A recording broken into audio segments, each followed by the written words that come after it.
तो ये single turn coil, ये आपकी जो बनी हुई है, this is your single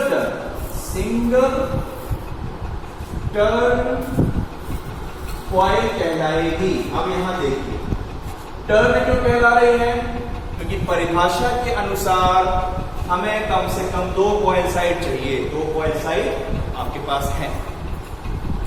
coil क्यों कहला रही है, कॉइल क्या होती है, coil is a wrapped structure in which single or multi-turn can be there. Okay, so यहां ये सिंगल टर्न कॉइल है। कॉइल क्यों है, क्योंकि यहां पे एक टर्न है। अगर डबल टर्न होते तो डबल टर्न कॉइल, एक से ज्यादा होते, 2 से ज्यादा तो मल्टी टर्न कॉइल। ये कौन सी टर्न कॉइल है, सिंगल टर्न कॉइल। मतलब कॉइल है, कॉइल क्यों है, क्योंकि टर्न इसमें एनी नंबर ऑफ टर्न्स अगर किसी भी स्ट्रक्चर में होंगे तो वो कहलाएगी कॉइल। टर्न क्यों है, क्योंकि उसमें कम से कम 2 कॉइल साइड्स हैं। अब यहां पर कॉइल साइड की बात आ रही है, तो यहां पर देखिए एक्टिव साइड और इनएक्टिव साइड। यहां पर अब आप देखिए कॉइल साइड की बात कर रहे हैं। कॉइल साइड क्या है, कॉइल साइड जो स्लॉट के अंदर या बाहर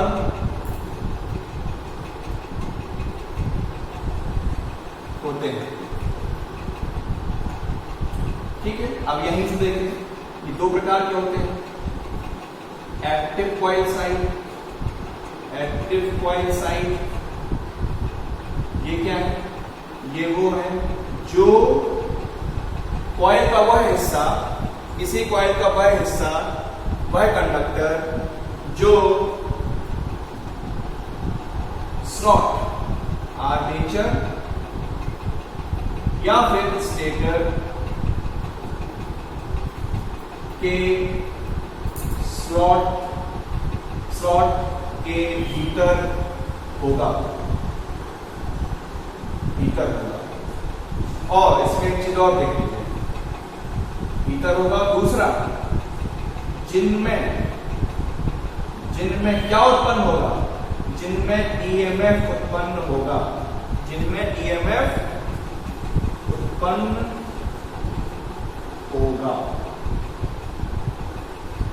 ठीक है, जिनमें क्या उत्पन्न होगा, ईएमएफ। देखिए मैं यहां पर आपको एक एग्जांपल देता हूं। ये मैंने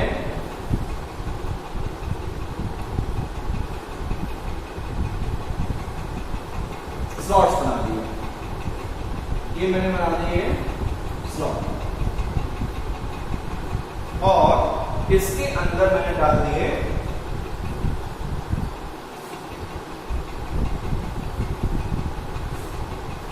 ये आपके स्लॉट्स।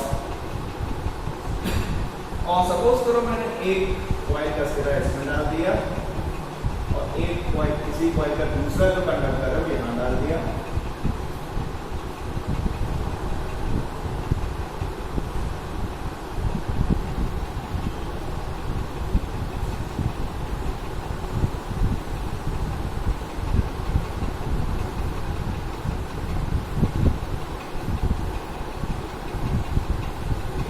ये आपके स्लॉट है, मान के चलिए एक स्लॉट, पहला स्लॉट, दूसरा स्लॉट, ये तीसरा स्लॉट, चौथा स्लॉट, 5वां स्लॉट, 6वां स्लॉट, 7वां स्लॉट, 8वां स्लॉट।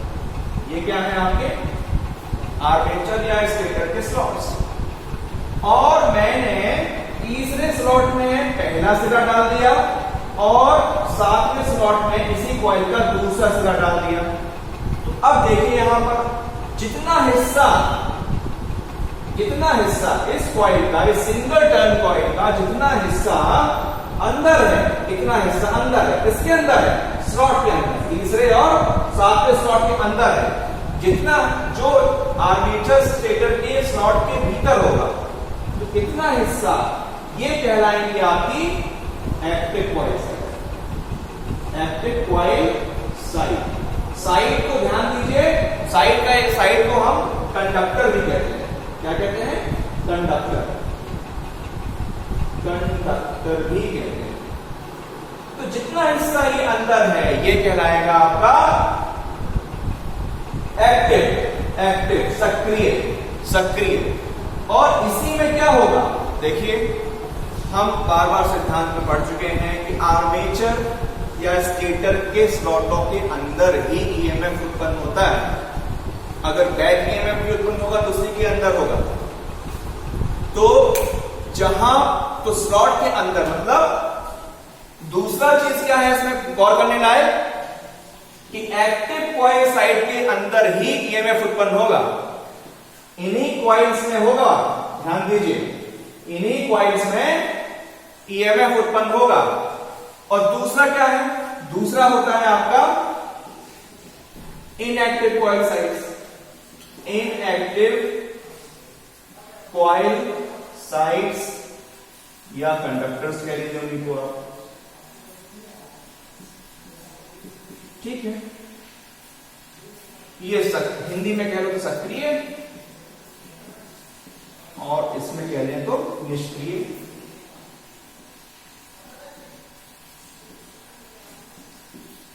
इनका क्या मतलब होगा, ये वो है जो स्लॉट्स के बाहर होते हैं, जो भाग किसका, कॉइल का, कॉइल का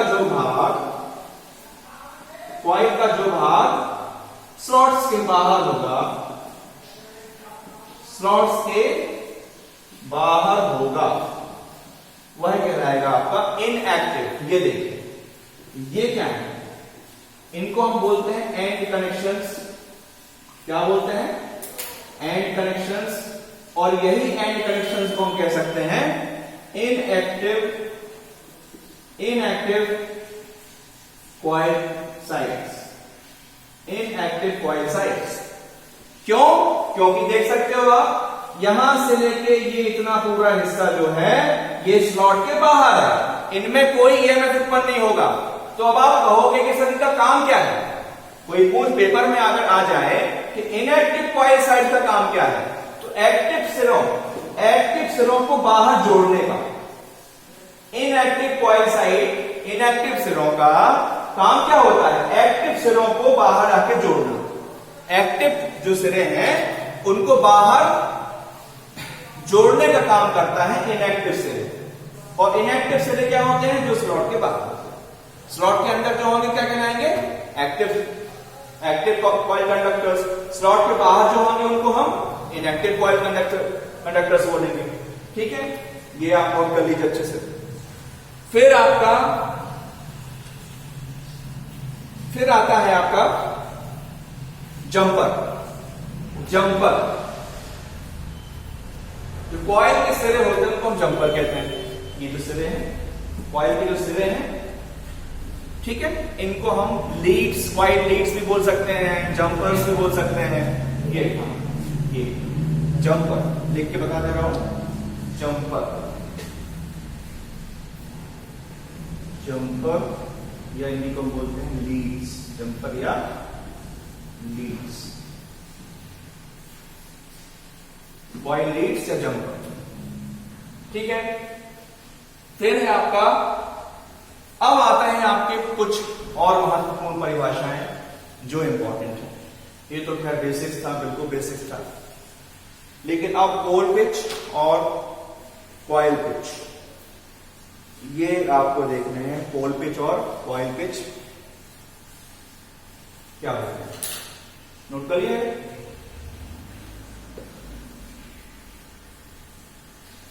अब हमारा आता है सबसे महत्वपूर्ण हिस्सा, जो जिससे प्रश्न आते हैं। ओके, तो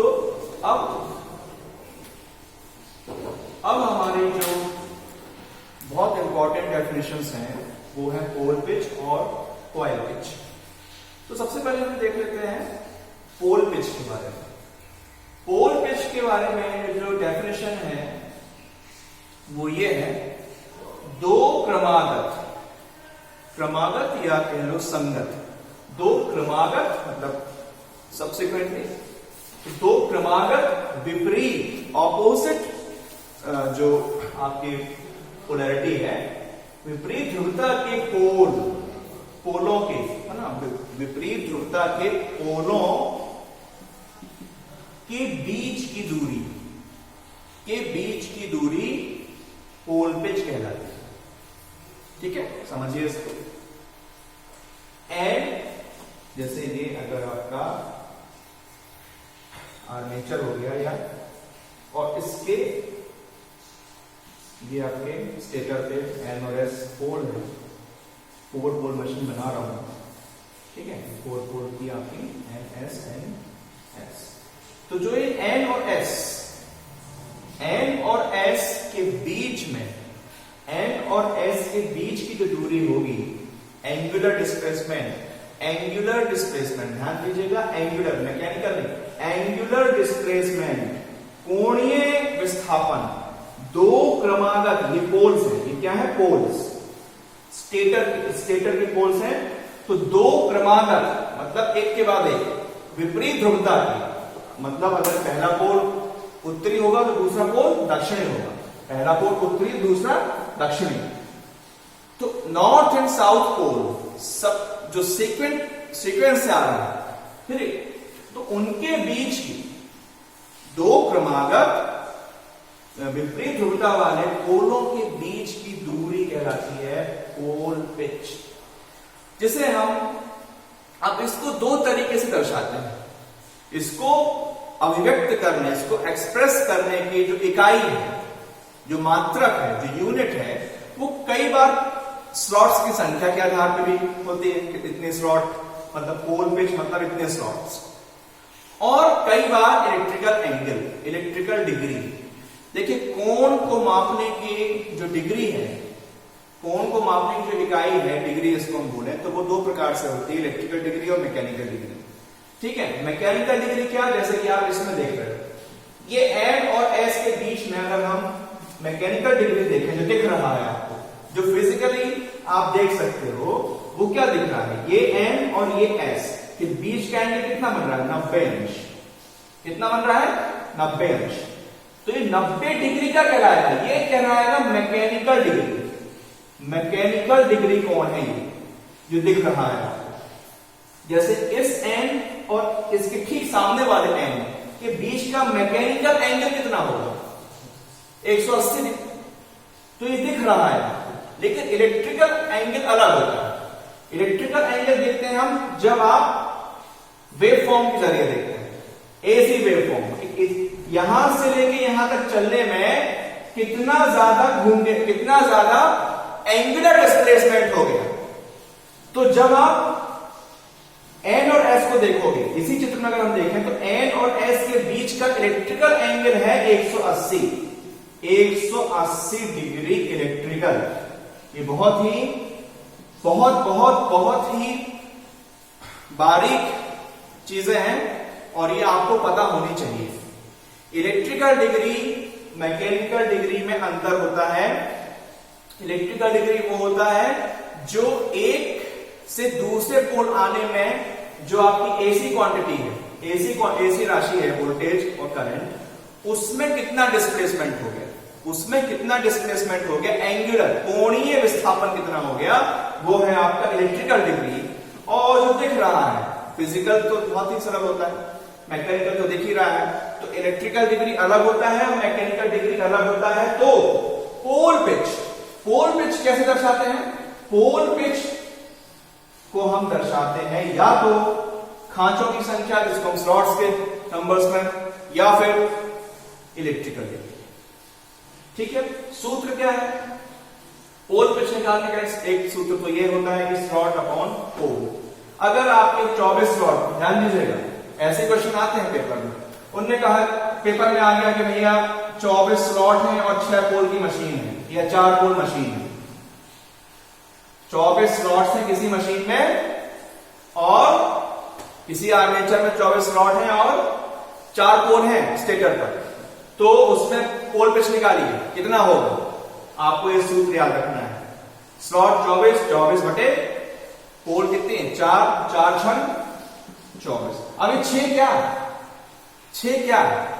6 जब आप ऐसे निकालते हो, एस S/P, जो आपका ये फॉर्मूला होता है पोल पिच निकालने का, जो ये फॉर्मूला है S/P, तो इस पर जो भी आएगा वो खांचों की संख्या है। कितनी आएगी? ये 6 क्या आएगा? ये 6 जो आ रहे हैं आपके, ये नंबर ऑफ स्लॉट्स 6, मतलब पोल पिच कितना हो गया? अगर 24 स्लॉट है आर्मेचर में, स्टेटर पे 4 पोल हैं, तो उस मशीन का जो पोल पिच होगी, फुल पिच वाइंडिंग के लिए, ठीक है। अब फुल पिच क्या है, शॉर्ट पिच क्या है बता रहा हूं। तो फुल पिच वाइंडिंग के लिए ये सूत्र लगेगा, तो 6 खांचों की संख्या के बराबर उसका क्या होगा? पोल पिच होगा, ठीक है। तो पोल पिच क्या है ध्यान दीजिए। तो सिंपल देखिए डेफिनेशंस को अगर आप एकदम से if you go by ditto as per the technical terms, तो बहुत दिक्कत हो जाएगी। आप सिंपल याद रखिए कि जो एक के बाद एक, एन के बाद जो दूसरा एस आएगा, या एस के बाद दूसरा एन आएगा, है ना, पोल स्टेटर पर विपरीत पोलों, सब क्रमागत विपरीत पोलों, ठीक है ना, ऑर्डर में जो आ रहे हैं, एन के बाद जो दूसरा एस है, जैसे कि ये भी कह सकते हो आप, एन यहां पर भी है, इसके बाद एस यहां पर भी है, इसके बाद एन फिर आ गया, फिर एस आ गया, और रोटेट कैसा कर रहा है आर्मेचर? ऐसे, इस दिशा में। तो अगर इस दिशा में रोटेट कर रहा है, तो आप ये कह सकते हो कि सर एन और एस यहां भी, इनके बीच में कोण नहीं, इनके बीच में जो अपन घूम रहे हैं, तो जो ये दिशा है, इस दिशा में जो एन के बाद ठीक जो एस आएगा, या एस के बाद जो ठीक एन आएगा, उसके बीच में कोण, विपरीत पोलों के बीच में जो कोण बनेगा, वो पोल पे दूरी है, एंगुलर दूरी, कोणीय दूरी, वो कहलाएगी आपकी पोल पिच। और यहां पे देखिए फुल पिच वाइंडिंग के लिए, फुल पिच वाइंडिंग के लिए पोल पिच कितना होता है? पोल पिच, एक सूत्र तो आपके पास ये वाला है, इस सूत्र के अतिरिक्त फुल पिच वाइंडिंग, अगर फुल पिच वाइंडिंग है, फुल पिच क्या है, शॉर्ट पिच क्या है बता रहा हूं आपको। फुल पिच वाइंडिंग के लिए पोल पिच होता है हमेशा 180 डिग्री, और ये डिग्री कौन सी है? इलेक्ट्रिकल डिग्री, ध्यान दीजिएगा, इलेक्ट्रिकल डिग्री, ये ध्यान दीजिएगा। यही प्रश्न देखिए, बहुत सारे प्रश्न यही बन जाते हैं, ठीक है। ये तो प्रश्न हो गया अपने आप में। फुल पिच वाइंडिंग के लिए आपका पोल पिच कितना होता है? 90 डिग्री इलेक्ट्रिकल, 180 डिग्री। अगर इसी में आ जाए 180 डिग्री मैकेनिकल और 180 डिग्री इलेक्ट्रिकल, दो ऑप्शन अलग अलग। तो 180 डिग्री इलेक्ट्रिकल लगाना है आपको, मैकेनिकल में नहीं। मैकेनिकल क्या होता है? मैकेनिकल होता है देखो ये, जैसे कि ये आपका मेरा मोबाइल और ये डस्टर एक दूसरे से कितने अंश पर है? आप देख रहे हैं 90 अंश। अब देखो 180 अंश पे हो गया, ठीक है ना। तो ये जो दिखता है, जिसको आप फिजिकली इवेल्युएट कर सकते हो देखते ही साथ, वो है आपका मैकेनिकल। और जो एसी वेवफॉर्म के थ्रू हम कितना एंगुलर डिस्प्लेसमेंट हुआ, ठीक है ना, वो कहलाता है आपका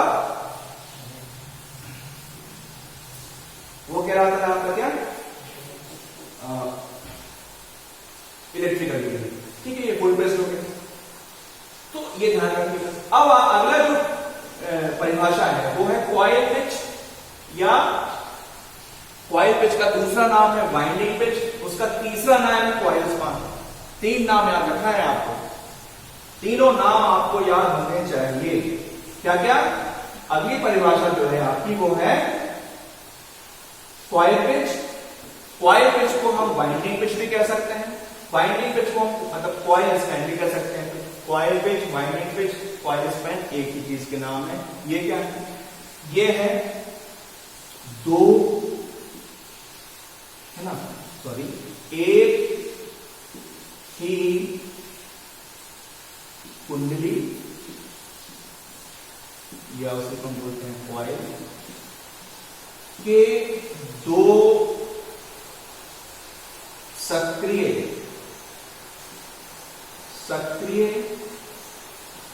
भागों के बीच की दूरी।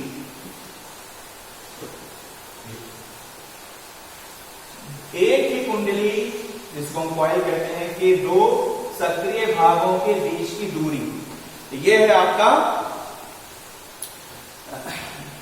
कॉइल पिच, बाइंडिंग पिच, या इसका तीसरा नाम है कॉइल स्पैन। ठीक है, अब इसको लिखने में बताता हूं। डायग्राम से स्पष्ट हो रहा है, आप देख सकते हैं।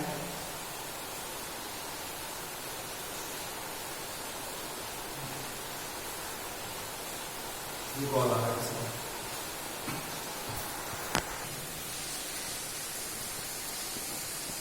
इसको बोल दो 2 मिनट बाद लगाना।